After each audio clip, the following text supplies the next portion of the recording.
Bonjour à tous, aujourd'hui nous allons aborder un sujet absolument essentiel pour tout dev ou admin de base de données, le SQL avancé, et plus particulièrement les transactions, les index et l'optimisation des paires.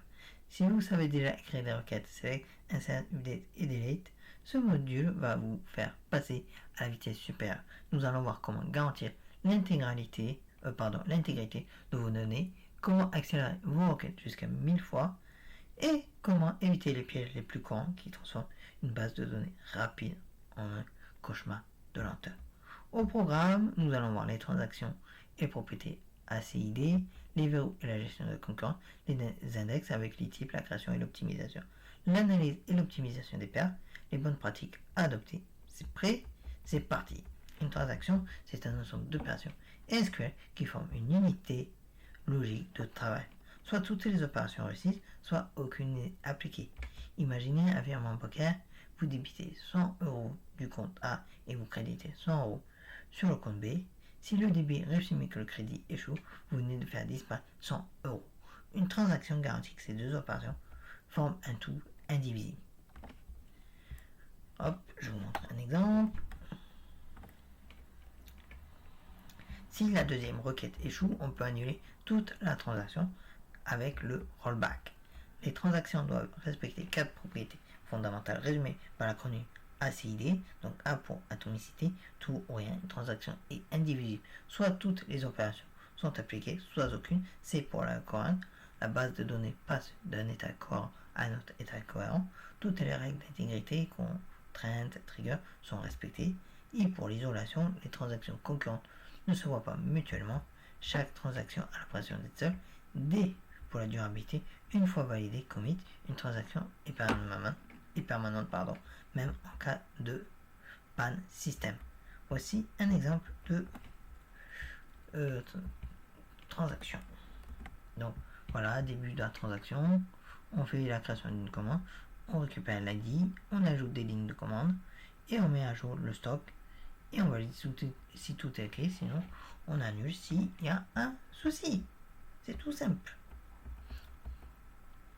L'isolation parfaite coûte cher en perf. SQL propose donc différents niveaux d'isolation, du plus permissif au plus strict, donc read and committed le plus rapide et le moins sûr.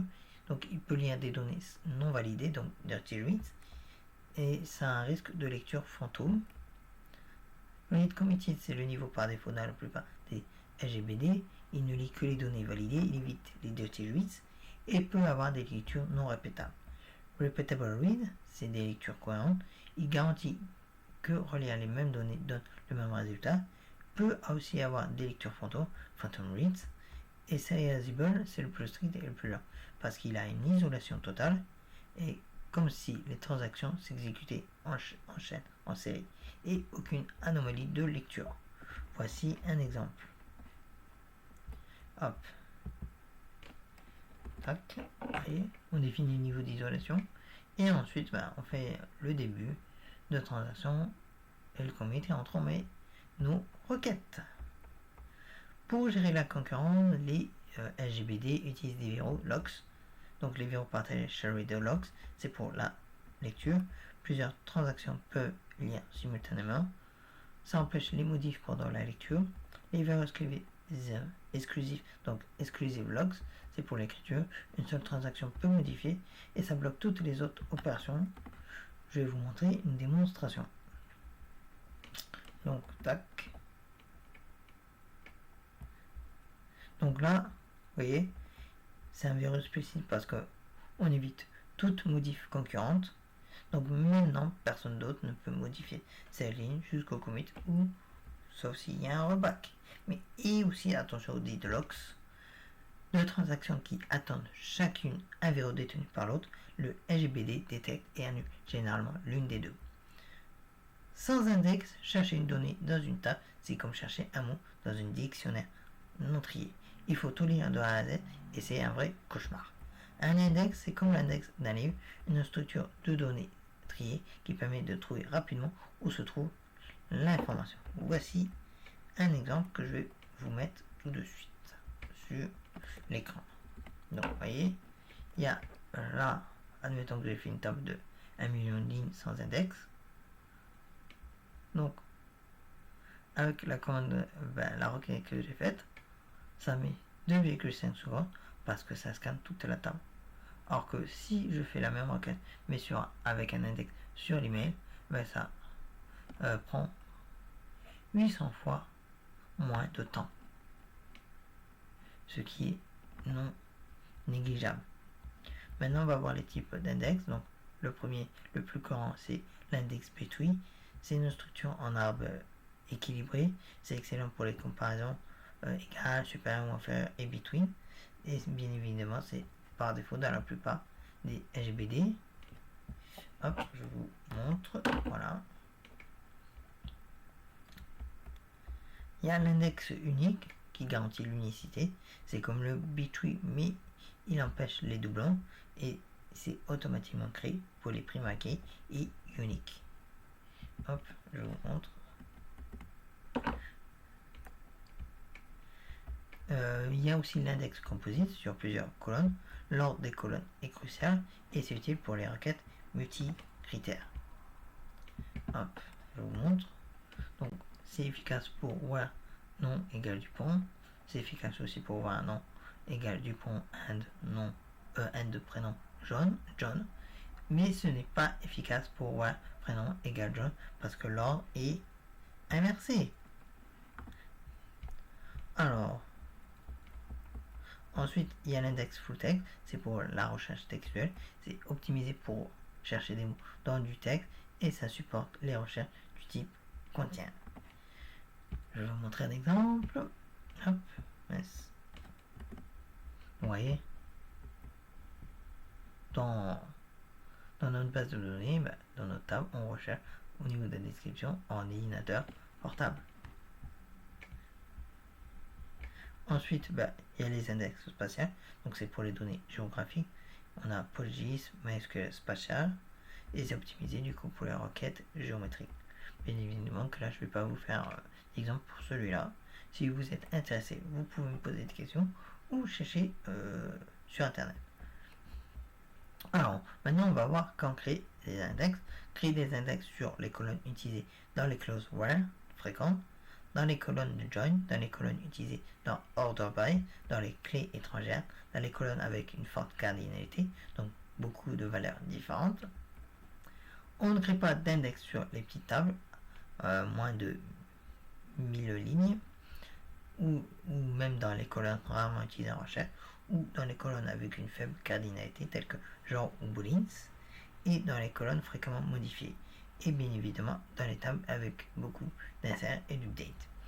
Un index accélère les lectures mais ralentit les écritures. Chaque insert, update, delete doit aussi mettre à jour tous les index. Maintenant, on va voir la création et la gestion d'index. Donc, je vais vous montrer des exemples pratiques de ce que vous pouvez faire. Hop.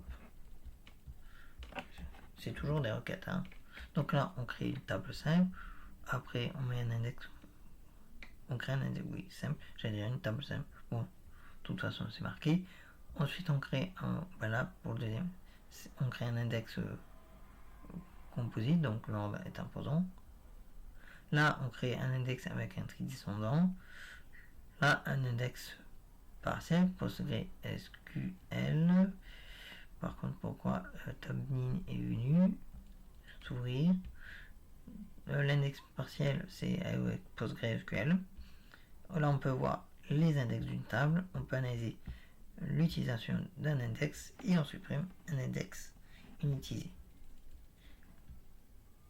Et toujours nommer vos index de manière cohérente. IDX, trait du bas, nom data, trait du bas, nom de la colonne. Moi, je le fais comme ça, mais veuillez toujours quand même, de n'importe quelle manière que vous nommez vos index, de le faire de manière cohérente et continue. Maintenant, on va voir les pièges à éviter. Le premier, c'est les fonctions dans where. Hop. Yes. Donc là, le mauvais exemple, c'est l'index sur l'email qui n'est pas utilisé. Et le bon, c'est que l'index est utilisé. Ou on peut même créer un index fonctionnel. Un autre index. Donc le deuxième, c'est les préfixes dans like. peut-être que vous ne connaissez pas cette notion-là de...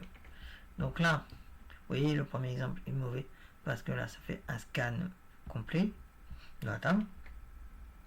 Alors que là, ben, ça scanne juste d'une meilleure façon, tout simplement parce que l'index qu'on a créé est utilisé. Alors, le troisième piège que je ne vais pas marquer, parce que là, j'ai pas d'exemple sous la main qui viennent, c'est trop d'index. C'est mauvais si vous avez 15 index sur une table. Chaque insert devient un calvaire. La bonne, ce que je vous préconise vivement, c'est entre 3 et 5 index bien passés maximum et basés sur les requêtes réellement utilisées. Le quatrième piège, c'est un index non utilisé par l'optimizer. Bon, ça, j'ai un exemple que je peux vous donner. Donc voilà. Donc on vérifie avec explain. Si type all apparaît, c'est un full scan. Donc il faudra analyser pourquoi l'index n'est pas utilisé. D'ailleurs, on parle d'analyse des requêtes avec explain. On va voir que explain va être votre meilleur ami pour comprendre comment le LGBD exécute vos requêtes. Alors, voilà un exemple. Les points clés à surveiller, c'est le type, donc le type d'accès. Si c'est const, c'est que c'est une seule ligne, donc clé primaire. Si c'est UQ tiré du bas ref, c'est très bon parce que c'est une ligne par join. Si c'est ref, c'est bon parce que on utilise un index non unique. Si c'est range, c'est exception parce que ça scanne une plate, donc between ou super ou inférieur. Index aussi, c'est moyen parce que c'est un scan complet de l'index. Et si c'est all, bah, c'est mauvais parce que ça fait un scan de la table entière. Maintenant, les rows, c'est le nombre de lignes examinées. Donc, plus c'est bas, mieux c'est. Donc, il faut comparer avec le nombre de lignes retournées. Alors, en niveau extra, il y a using index, donc c'est couvert par l'index. Donc, ça, c'est très bien. Using where, c'est filtré après récupération, donc ça c'est bien aussi. Par contre, si c'est using temporary, c'est une table temporaire créée, donc c'est pas ouf. Si c'est using file sort, ben, c'est un tri en mémoire ou sur disque, donc c'est pas non plus terrible. Donc je vais vous montrer un exemple d'une requête mauvaise, d'une mauvaise requête, pardon. Donc vous voyez là, donc ça scanne toute la table. Le nombre de requêtes, ben, c'est le nombre de lignes, c'est affolant. Et en plus, au niveau de l'extra, ben, c'est un filtrage du coup après récupération, donc ça c'est bien. Mais du coup, la fonction date empêche l'utilisation de l'index. Maintenant, je vais vous montrer la version optimisée. Je vais vous mettre en bas en plus. Donc, vous voyez, là, c'est le range, le type. Donc, du coup, si c'est range, je vous rappelle que c'est acceptable parce que ça fait le scan d'une plage. Comme vous pouvez voir, c'est entre les dates. Ensuite, l'euro, ben, c'est 15 000 lignes. Donc, ça va. C'est moins pire que celle plus haut. Et l'extra, c'est using index condition. Donc, c'est donc couvert par l'index. Maintenant, on va voir que les joins sont souvent gourmands. Et donc, on va voir comment les optimiser. Déjà, la première règle, c'est indexer les colonnes de join. Donc, hop, je vous mets, hop.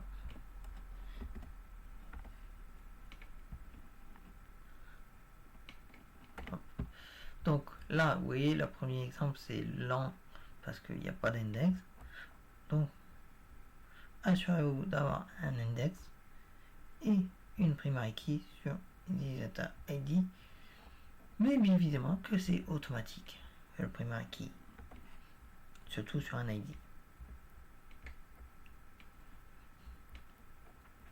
La deuxième règle, c'est de filtrer avant le join.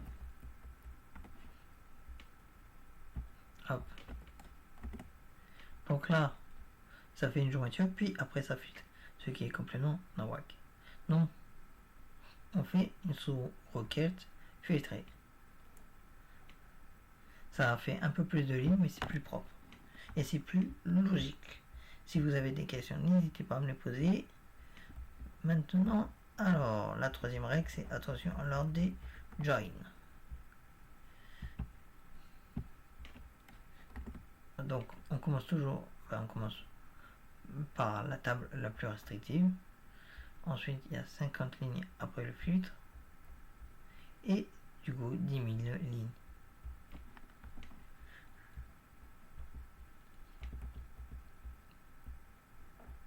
Donc, méfiez-vous. La quatrième règle, c'est éviter les joins inutiles. Bon, de toute manière, j'ai envie de vous dire, dans une base de données, évitez tout ce qui est inutile, que vous n'utilisez pas. Donc là, vous voyez, il y a un join pour rien, qui sert à que dalle. Alors que là, le nom, il est déjà là où du coup, dans la deuxième, on vérifie si l'email est dans commande.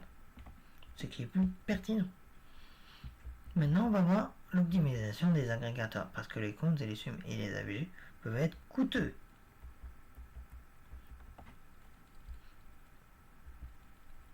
Hop. Donc là, c'est lent sur une grande table. Du coup, c'est quand même plus rapide avec un index covering. Et c'est encore mieux avec un pré-calculateur. Et il y a une mise à jour par trigger ou job nocturne.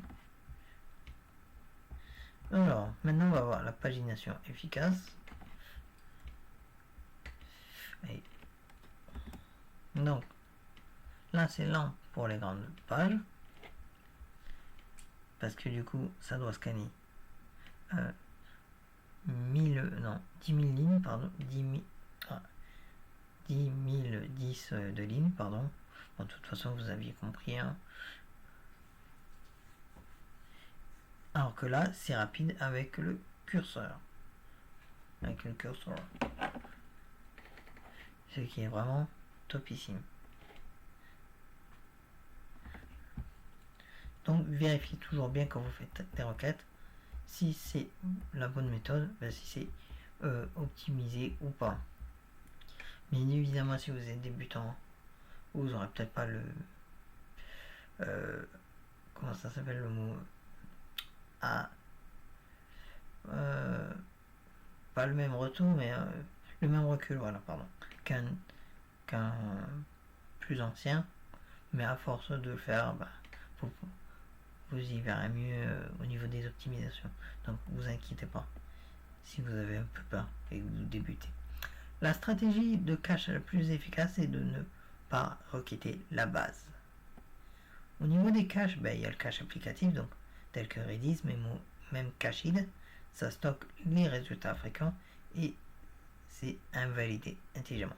Il y a aussi le cache des requêtes SQL, donc MySQL Query Cache. Par contre, attention, c'est obsolète en MySQL 8.0 et plus. Parce qu'il y a des problèmes avec les tables, souvent modifiées. Mais par contre, on peut faire aussi un cache des résultats avec Materializing Views. Je vais vous montrer un exemple. Hop. Hop. Donc vous voyez là, c'est pour PostgreSQL. Donc là, on fait une création, on sélecte depuis commande et on fait un groupe by sur le mois, la data commande et ça rafraîchit périodiquement. Vous voyez? De toute façon, ça sert à rien de lancer des requêtes toutes les 2 minutes si c'est pour rien. Quand on veut lancer des requêtes, par exemple pour ça, il faut choisir le moment le plus opportun et de manière judicieuse. Maintenant, on va voir les bonnes pratiques générales. Donc, ce qu'il faut faire, les do, donc, c'est sélectionner uniquement les colonnes nécessaires, donc telles que select id, nom from utilisateur, pas de select astérisque. Utiliser limite aussi pour limiter les résultats. pour éviter d'avoir trop de résultats. Faites attention aux N plus 1 queries. Je vais vous montrer un exemple. Hop. Donc là, vous voyez, il y a un 1 plus n de requêtes. Alors que là, on fait une requête avec un join, ce qui est plus clair et plus optimisé. Alors, ce qu'il faut faire, c'est utiliser aussi les connexions persistantes. Surveillez aussi la taille de votre base. D'ailleurs, je vais vous montrer un exemple. Hop, de requête. Donc voilà, sur MySQL, on vérifie la base de données, la taille, je veux dire. Les choses à ne pas faire, donc don't, c'est déjà utiliser le select asterisk en prod, ignorer les warnings et les slow query logs, créer des index au cas où, et oublier d'analyser les perfs régulièrement. Nous avons vu aujourd'hui 3 piliers essentiels du SQL avancé. 1. Les transactions avec les propriétés ACID pour garantir l'intégrité, les niveaux d'isolation pour équilibrer perf et cohérence, la gestion des verrous pour la concurrence. On a vu aussi les index avec la structure des données pour accélérer les recherches, les différents types, B-tree, unique, composite, full text, et de bien choisir ni trop ni trop peu. L'optimisation aussi avec Explain qui est votre meilleur ami comme Google. Optimiser les joins, les agrégations et la pagination. Pensez au cache et à la surveillance continue. La règle d'or, mesurer, n'assumez jamais. Utilisez Explain systématiquement. Activez les slow query logs. Testez vos optimisations avec des données réalistes et documentez vos index et leurs raisons d'être. Pour aller plus loin, utilisez aussi l'architecture interne de votre LGBD. Apprenez à lire les plans d'exécution en détail. Pratiquez sur des datasets de taille réelle et surveillez aussi les métriques en prod. Une base de données bien optimisée, c'est des utilisateurs satisfaits pour la rapidité, des coûts d'infra réduits, une application scalable et moins de stress pour les devs. Et n'oubliez pas, l'optimisation prématurée est la racine de tous les maux, mais l'ignorance des bases de données est la racine de tous les bugs de perf. Merci de votre attention. Si vous avez des questions, n'hésitez pas à me les poser en commentaire.